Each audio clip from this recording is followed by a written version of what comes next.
Goal, nation's leading institute.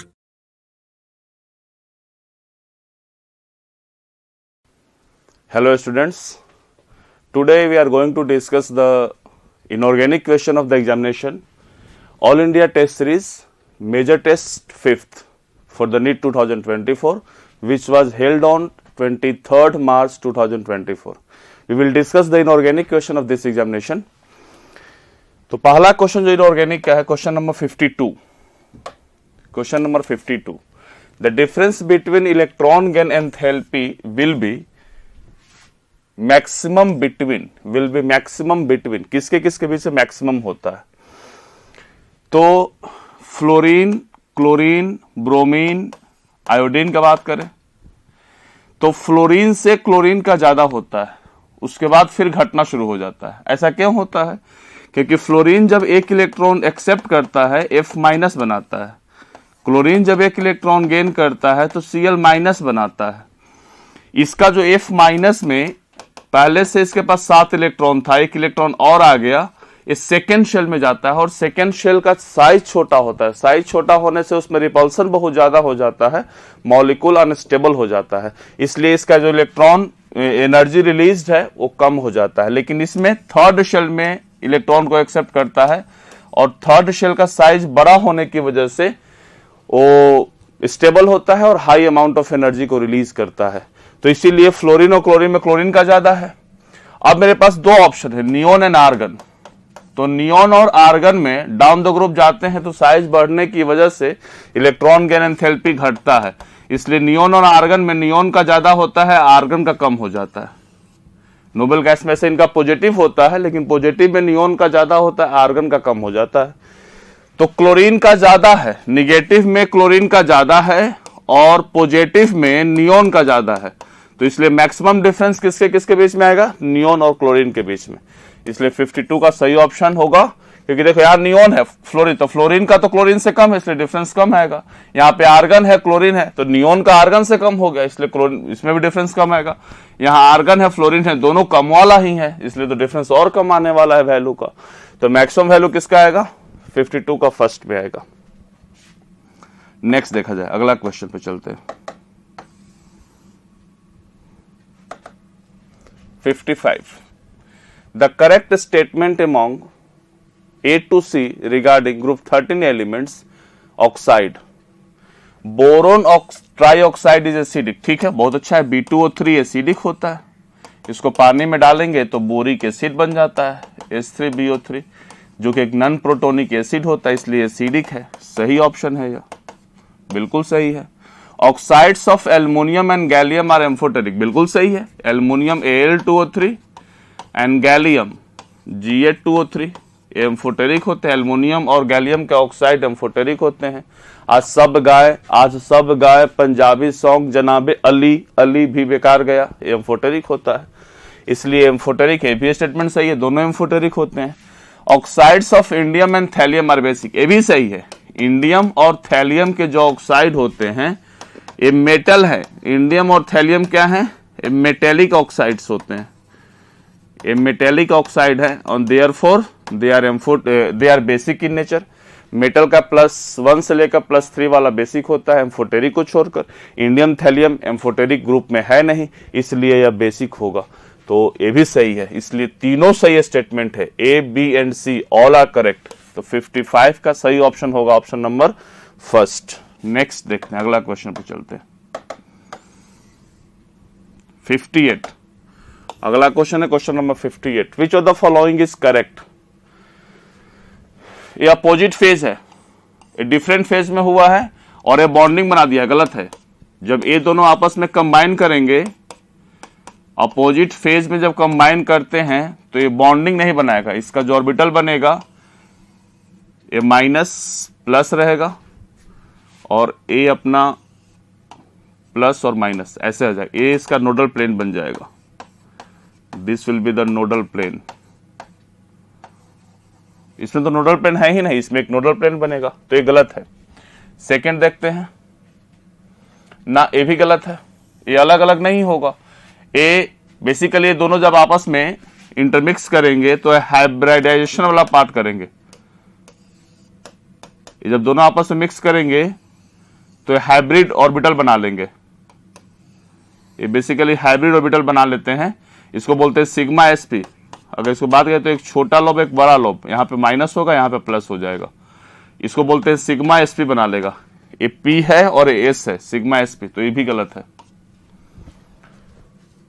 ए bonding anti bond दोनों opposite phase में, जो कि हम लोग अभी बात कर रहे थे, और इसी का ओरिएंटेशन ने दिया, तो ये सही है, बिल्कुल सही स्टेटमेंट है। ये देखो यहाँ पे, अब आपको लगेगा कि यहाँ पे प्लस प्लस है माइनस माइनस है, लेकिन यहाँ पे माइनस कर दिया है, तो बेसिकली जब माइनस करेगा ना तो हम लोग इसको ऐसे ही लेके चलेंगे, प्लस माइनस। अब प्लस अगर कर देंगे यहाँ पे तो ये माइनस प्लस हो जाएगा, फिर से अपोजिट फेज में है, ये अपोजिट फेज है, ये बॉन्डिंग नहीं, ये भी गलत है, ये भी नहीं बनाएगा। तो सही कौन सा है? थर्ड वाला 58 का सही ऑप्शन होगा ऑप्शन नंबर थर्ड, जो कि एक सही कॉम्बिनेशन से linear combination of atomic orbital में जो सही रिप्रेजेंटेशन है वो थर्ड का है, बाकी सब गलत है। नेक्स्ट देखते हैं, अगले क्वेश्चन पे चलते हैं। Question number 61, question number 61, which of the following statement is correct about I3 plus and I3 minus molecule? ठीक है, I3 plus I3 minus, I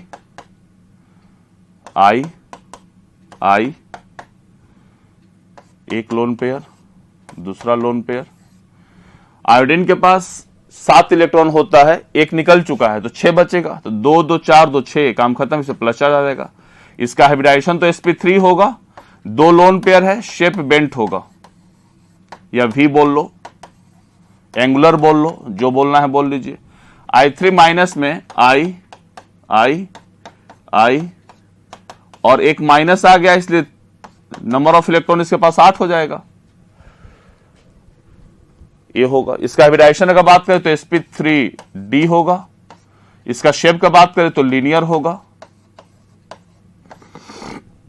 shape इसका भी प्लेनर है, V शेप कैसा है? प्लेनर है, और लीनियर भी कैसा है? प्लेनर है, दोनों प्लेनर शेप के हैं।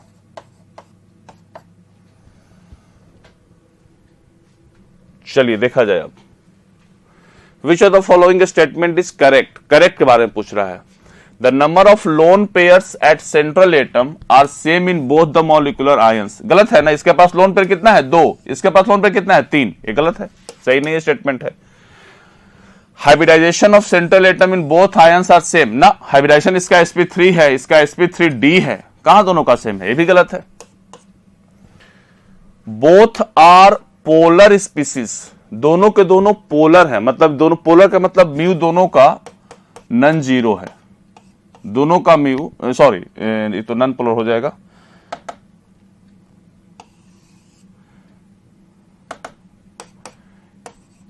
दोनों का म्यू जीरो नहीं है, दोनों का म्यू जीरो नहीं है, ये इसके पूछ रहा है। तो देखा जाए जरा सा, सुनो, आई है,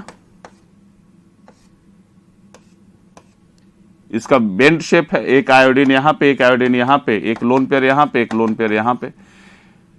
अब इसके एक खींचेगा तो इसका म्यू क्या हो जाएगा? नन जीरो के बराबर। ये तो कुछ ना कुछ लोन पेयर यहां पे देगा, लेकिन यहां इसका क्या होगा म्यू? ये इधर खींचेगा, इसमें तो कुछ ऐसे है नहीं, लेकिन माइनस चार्ज आने से इलेक्ट्रोनेगेटिविटी तो रखा जाता है, तो एक खींच सकता है इधर, ये इधर खींचेगा, इसका म्यू जीरो हो जाएगा। ये इधर खींचेगा, नेट इसका इधर होगा, ये इधर खींचेगा इसका भी, तो ये दोनों भी कैंसिल करेंगे, ये दोनों भी कैंसिल करेंगे। माइनस चार्ज आने से इलेक्ट्रोनेगेटिविटी घट गया है, इसके ऊपर कोई माइनस चार्ज है नहीं, तो इसका इलेक्ट्रोनेगेटिविटी थोड़ा ज्यादा होगा, तो हो सकता है खींचे इधर, ये इधर खींचे, लेकिन नेट डायपोल मोमेंट जीरो होगा, तो इसका तो म्यू जीरो होगा, लेकिन इसका म्यू जीरो नहीं होगा, तो दोनों के दोनों पोलर नहीं है, एक पोलर है और एक कैसा है? नॉन पोलर है, तो इसलिए भी स्टेटमेंट गलत हो गया। बोथ आर प्लेनर स्पीसीज, बिल्कुल सही है। प्लेनर कैसे? देखो वी शेप कैसा है? प्लेनर है। लीनियर कैसा है? प्लेनर है, दोनों प्लेनर है, एक ही प्लेन में दोनों, तीनों के आई तीनों आई एक प्लेन में लाई करेगा, यहां भी तीनों आई लीनियर है, एक प्लेन में लाई करेगा, इसलिए बोथ मॉलिक्यूल्स आर प्लेनर, ये सही स्टेटमेंट है। तो 61 का सही ऑप्शन होगा option number 4, option number 4। Next चलो अगला क्वेश्चन देखते हैं।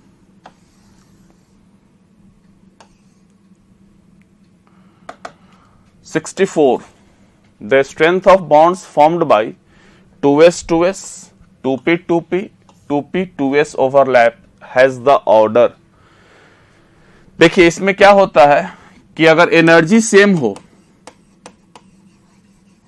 एनर्जी सेम के मतलब क्या है कि शेल नंबर सेम हो, शेल नंबर सेम हो, then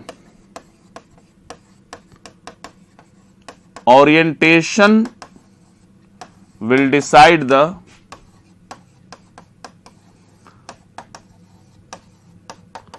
strength of overlapping।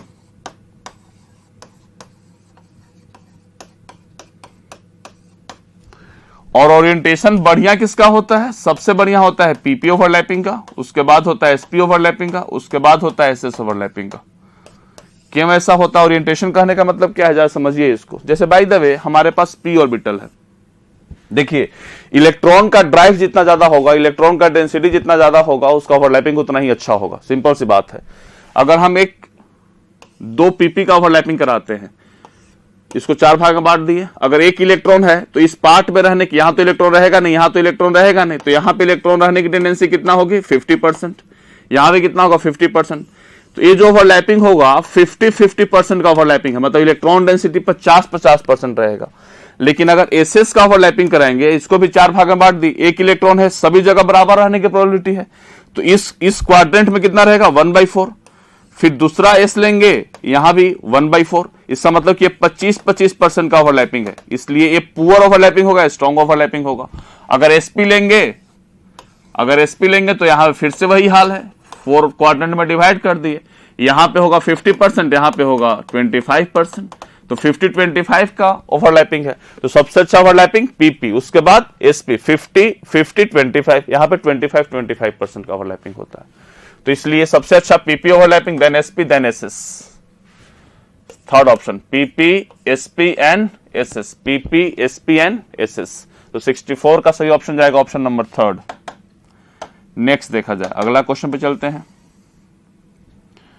Question number 67, the magnetic moment of complexes given below are in order. Magnetic moment का बात करते हैं।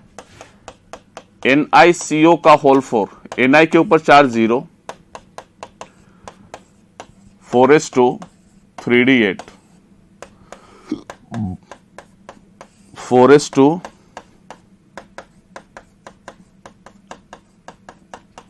3d8। ये अपना ए स्ट्रॉन्ग फील्ड है, लेकिन पेयरिंग करवाएगा, एस इसका खाली नहीं है, तो अपना स्ट्रेंथ ऑफ लिगेंड इसको अनपेयर्ड करने में यूज करेगा, इसलिए खाली हो जाएगा।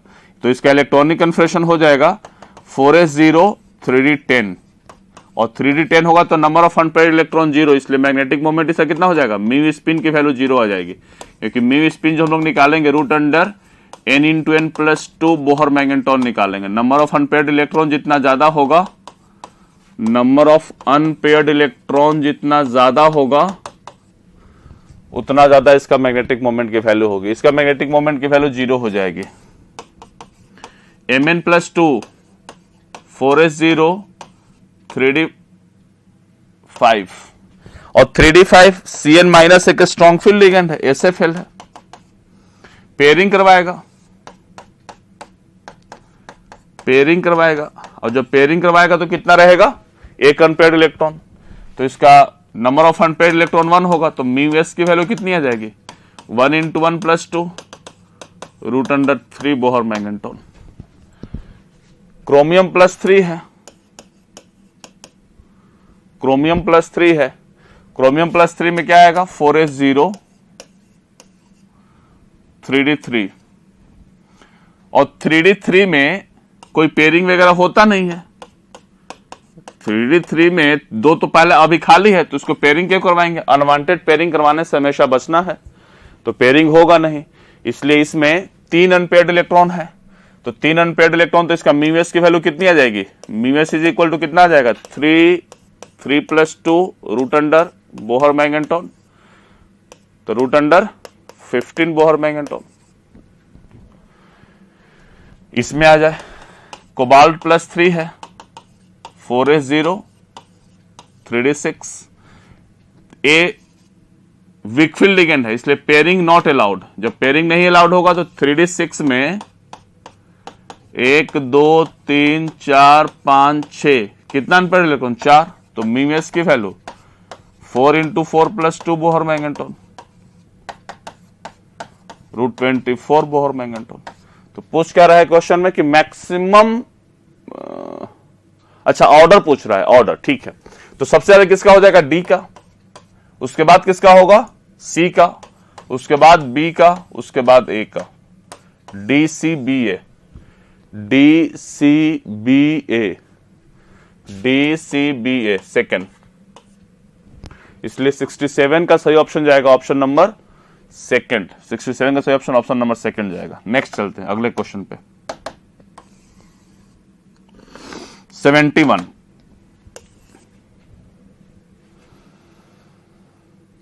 HF has the highest boiling point among the hydrogen halide because it has the strong hydrogen bond। ये तो आसान, lowest ionic character, lowest van der Waals force, van der Waals force है तो इसमें हाइड्रोजन बॉन्डिंग के कारण, lowest dissociation enthalpy ना। इसमें क्या कारण है कि इसका हाईएस्ट बॉइलिंग पॉइंट होता है due to the strongest hydrogen bonding, due to the strongest hydrogen bonding, सही है। लेकिन मेल्टिंग पॉइंट इसका हाईएस्ट नहीं होता है, मेल्टिंग पॉइंट हाईएस्ट हो जाता है HI का। इसका exception layer structure of HF, जो लेयर स्ट्रक्चर ऑफ HF होता है वो उसके बीच में van der Waals force of attraction होता है, इस वजह से उसका ट्रेंड थोड़ा चेंज कर जाता है। हाईएस्ट मेल्टिंग पॉइंट HF का नहीं है, HI का है, लेकिन हाईएस्ट बॉइलिंग पॉइंट HF का है, ठीक है, due to the strong hydrogen bonding, सही है। तो 71 का सही ऑप्शन जाएगा ऑप्शन नंबर 4। नेक्स्ट चलते हैं, अगला क्वेश्चन देखते हैं। Question number 73, the transition metal exhibit the higher enthalpy of atomization due to.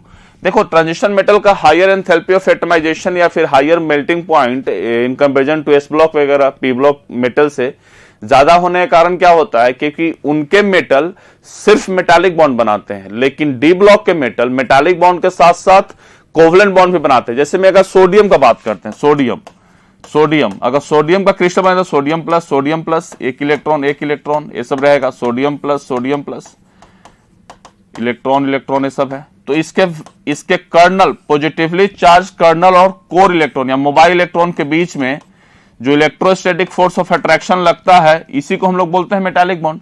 तो सोडियम अब इसके, क्योंकि इसके पास अब P6 हो गया, 2s2 2p6 जो कि नोबेल गैस हो गया, कंप्लीटली फिल्ड है, अब ये आपस में कोवलेंट बॉन्ड नहीं बना सकते हैं। लेकिन अगर बाय द मैग्नीज का बात करें, मैग्नीज +2 है, मैग्नीज +2 है, यहां पे 2 इलेक्ट्रॉन रिलीज कर दिया, 2 इलेक्ट्रॉन रिलीज करिए। अब इसके बीच में ये तो फोर्स लगेगा, positively charge kernel and valence electron के बीच में तो फोर्स ऑफ अट्रैक्शन लगेगा, जिसको मेटालिक बॉन्ड बोलते हैं हम लोग। लेकिन मैग्नीज के पास D5 है, इस मैग्नीज के पास भी D5 है। अब ये दोनों आपस में क्या करेंगे, ये दोनों आपस में भी अपना इंटरेक्शन कर सकते हैं, ये दोनों आपस में भी अपना इंटरेक्शन करेंगे। जब इंटरेक्शन करेंगे तो मेटालिक के साथ साथ क्या बना सकते हैं, कोवलेंट बॉन्ड भी बना सकते हैं।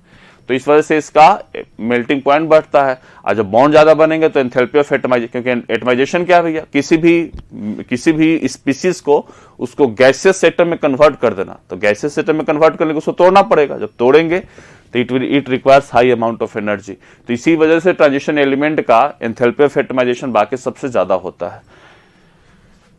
Their ability to show variable oxidation state, now the presence of incomplete filled d subshell, their ability to exist in the solid state with the unpaired electron, strong interatomic interactions arises because of having large number of unpaired electrons in their atoms। ये सबसे appropriate answer है। ये सब ऐसे मिलता जुलता ही है, लेकिन सबसे जो बढ़िया रीजन दे रहा है, सबसे जो बेटर एक्सप्लेन कर रहा है, फोर्थ ऑप्शन एक्सप्लेन कर रहा है, क्योंकि नंबर ऑफ अनपेयर्ड इलेक्ट्रॉन ज्यादा होते हैं उसमें इंटरेक्शन बढ़ जाता है, इंटर एटॉमिक इंटरेक्शन बढ़ेगा, इस वजह से उसका एंथैल्पी ऑफ एटमाइजेशन ज्यादा हो जाता है। तो 73 का सही ऑप्शन जाएगा ऑप्शन नंबर 4। अगला चलते हैं, question number 76, the oxy acid of sulphur having SS bond is और आर। किसके पास SS बॉन्ड है? अब देखो SS बॉन्ड के लिए एक तरीका होता है। SS बॉन्ड जब कभी भी आपके पास 2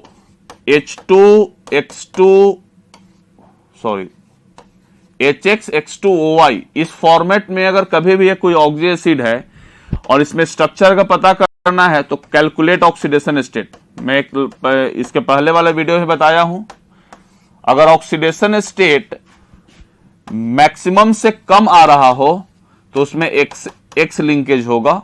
अगर ऑक्सीडेशन स्टेट मैक्सिमम के बराबर आ रहा हो तो इसमें एक्स लिंकेज होगा। और ऑक्सीडेशन स्टेट अगर मैक्सिमम से ज्यादा आ रहा हो तो इसमें एक्स लिंकेज होगा। इस सभी का एक्सेप्शन एक है, H4P2O5, H4P2O5। और इसका एक्सेप्शन नहीं है, बेसिकली ये बोलता है फास्फोरस के ऑक्सी एसिड में कि PP बॉन्ड और PH बॉन्ड दोनों साथ में नहीं आना चाहिए। या तो PP बॉन्ड है या फिर PH बॉन्ड है, दोनों साथ में एग्जिस्ट नहीं करना चाहिए, इसलिए गलत हो जाता है। नहीं तो बाकी सबको फॉलो कर लेना है। तो इसे कैलकुलेट करते हैं इसमें। तो 4 दूनी 8 में से 2 गया 6 प्लस 3 जो कि मैक्सिमम से कम है, तो इसमें पक्का SS लिंकेज होगा, कोई दिक्कत नहीं है। इसका हो जाएगा +3। इस कंपाउंड का ऐसा नाम होता है डाइथायोनस एसिड, डाइथायोनस एसिड। H2H2O7 7 दूनी 14 में से 2 गया 12 +6 जो कि मैक्सिमम के बराबर आ रहा है, ये मैक्सिमम की, तो इसमें SOS लिंकेज होगा।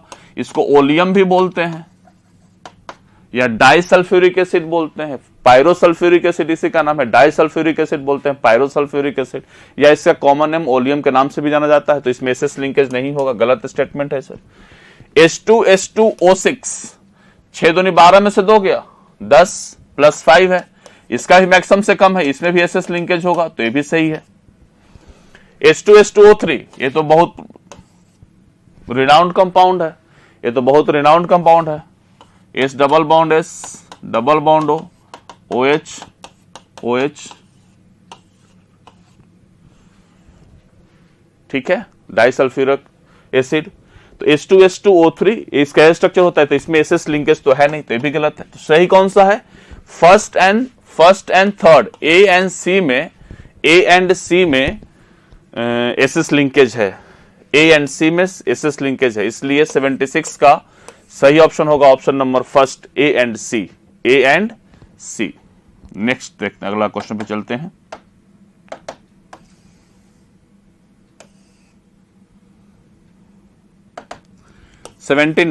In the ring test for nitrate ion, Browning test of nitrate ion, a brown ring is formed due to the formation of, तो ब्राउनिंग का हमको स्ट्रक्चर पूछ रहा है, तो ब्राउनिंग का स्ट्रक्चर क्या होता है? FeH2O5 NOSO4। देख लिया जाए कौन सा है, ये गलत है, ये भी गलत है।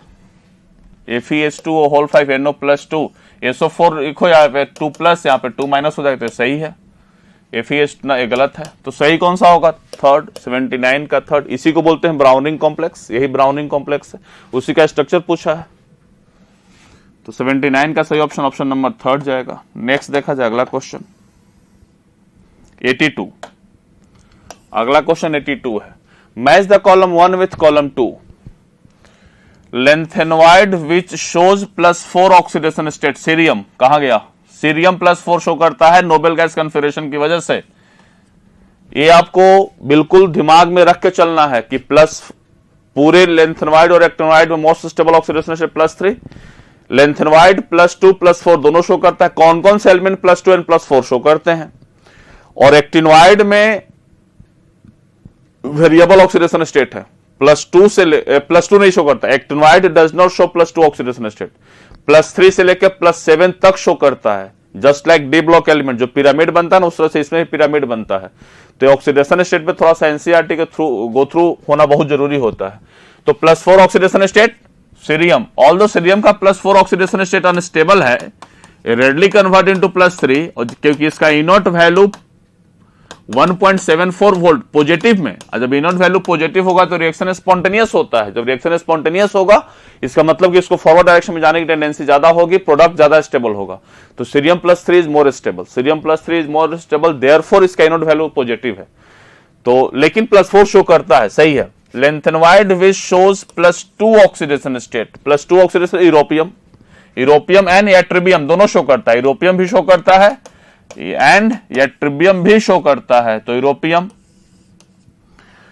Lanthanoid which have 4f7 गैंडोलियम 4f7 GD के पास होता है, +3 ऑक्सीडेशन स्टेट में GD। Lanthanoid which has 4f14 in +3, last element lutetium first हो जाएगा। तो ए का सही ऑप्शन सेकंड होगा, बी का सही ऑप्शन फोर्थ होगा, सी का सही ऑप्शन थर्ड होगा और डी का सही ऑप्शन फर्स्ट हो जाएगा। देख लीजिए कौन सा ऑप्शन आपको मैच कर रहा है। ए का सेकंड वाला में देखो एक ही ऑप्शन है थर्ड, बी का फोर्थ सही है, सी का थर्ड, डी का फर्स्ट, इसलिए 82 का क्वेश्चन नंबर 82 का सही ऑप्शन जाएगा ऑप्शन नंबर थर्ड। नेक्स्ट देखा जाए अगला क्वेश्चन।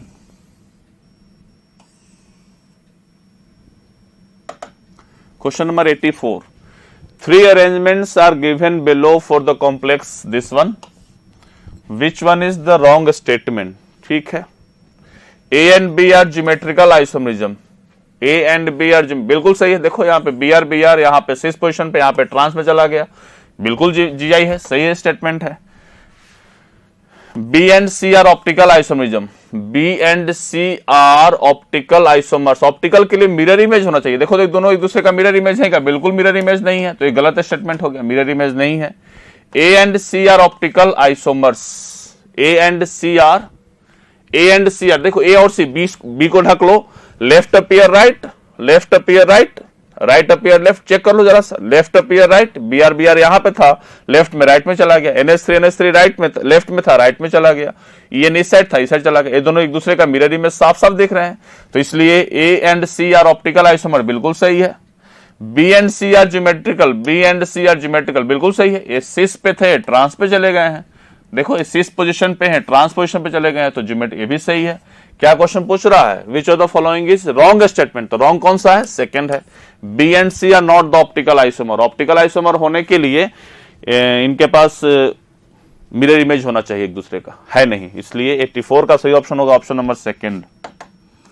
नेक्स्ट चला जाए अगला क्वेश्चन पे।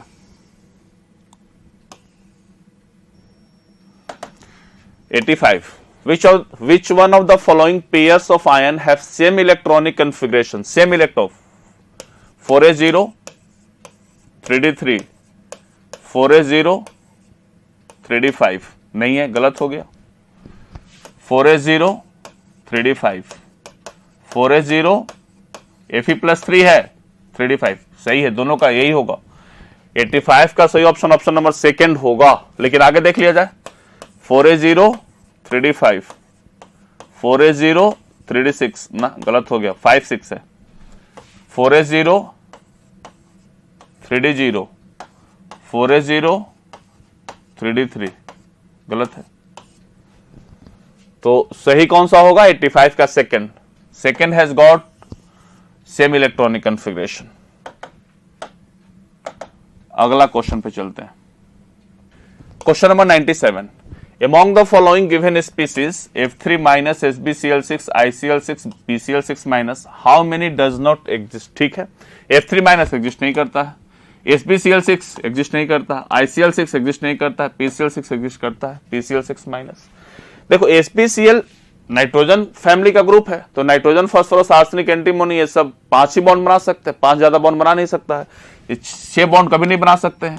ICl6 माइनस के लिए आपको पता है कि इंटर हाइड्रोजन कंपाउंड में कौन कौन एग्जिस्ट करता है, तो एक है XX-, XX-3, XX-5, XX-7, इसमें कौन है? सिर्फ IF7, बाकी सब एग्जिस्ट नहीं करता due to steric crowding.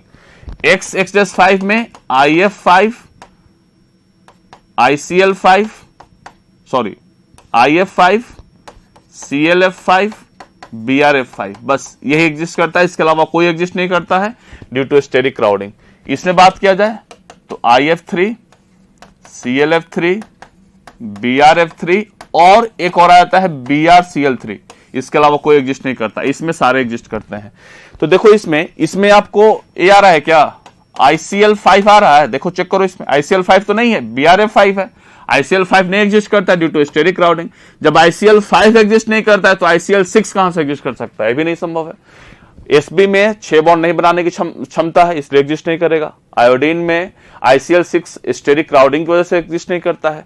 PCl6 exist करता है, PCl5 सॉलिड स्टेट में PCl4 plus and PCl6 minus, एक टेट्राहेड्रल और एक ऑक्टाहेड्रल कॉम्बिनेशन का फॉर्म एग्जिस्ट करता है। तो how many does not exist, कितना एग्जिस्ट नहीं करेगा? F3 minus SbCl6 ICl6, 3 exist नहीं करते हैं।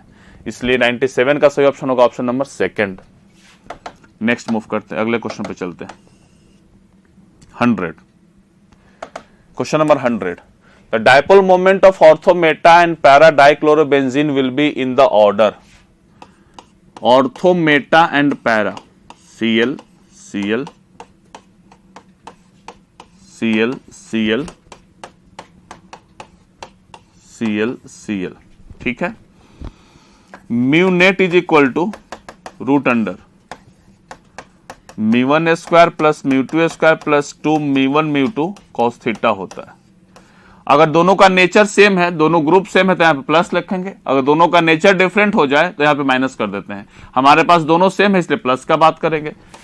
थीटा का वैल्यू बढ़ेगा तो कॉस थीटा का वैल्यू घटता है, और जब कॉस थीटा का वैल्यू घटेगा तो म्यू नेट का वैल्यू भी घटेगा। इसमें थीटा का वैल्यू बढ़ेगा, कॉस थीटा का वैल्यू घट जाएगा, जोड़ने वाला घटेगा तो नेट रिजल्टेंट घट जाएगा। इसमें दोनों के बीच में बॉन्ड एंगल 60 डिग्री का है, इसमें दोनों के बीच में बॉन्ड एंगल 120 डिग्री का है, और इसमें 180 डिग्री का है। तो थीटा बढ़ेगा, थीटा सबसे ज्यादा, थीटा का वैल्यू सबसे ज्यादा पैरा में, सबसे कम ऑर्थो में। तो कॉस थीटा का वैल्यू सबसे ऑर्थो, फिर मेटा, फिर पैरा, क्योंकि थीटा का वैल्यू बढ़ेगा तो कॉस थीटा की वैल्यू घटेगा। तो म्यू नेट की वैल्यू सबसे ज्यादा ortho, then meta and then para. Ortho, meta and para, सबसे ज्यादा ortho, then meta and then para, सबसे ज्यादा ortho, then meta, then para. कौन सा है? Ortho, meta and para.